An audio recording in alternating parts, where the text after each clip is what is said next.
pulling out that Mark Agnifilo charm. Like literally one of the first lines he said in his closing argument was, "This is a tale of two trials. The first trial is about witnesses and videos and texts and evidence."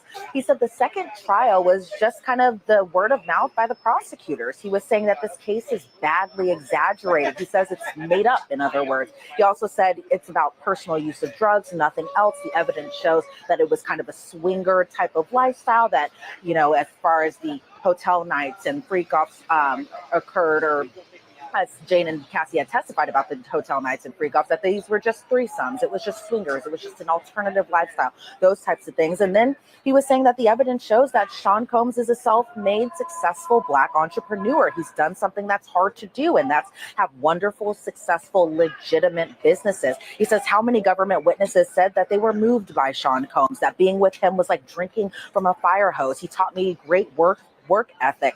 And he admitted, he was like, did they always like him? Did the assistants always like him? Did his staff always like him? No way. That wasn't always the case, but they loved him. And then they kind of brought it back to Mia a little bit, where Mia had implied that she felt like she wanted to self-harm, mainly because she had lost her position over at Combs Enterprises, which is not to be confused with the criminal enterprise that the government is alleging. But in terms of just everything, including Derek Ferguson, who had also testified, he was the former chief financial officer over at Bad Boy. He was kind of saying things like he's a handsome Black man, and the reason that he wanted to work at Bad Boy was because he being Sean Combs was giving people who look like him opportunities that people of color may have not gotten elsewhere. And so even he made kind of one line that I thought was interesting, where he said diversity, equity, and inclusion. He was doing that. He, again, being Sean Combs, was doing that in his early 20s, as early as at 24 years old. And he says that the government says his businesses are racketeering, but then the defense pointed out that none of the witnesses says that they were a part of a racketeering enterprise.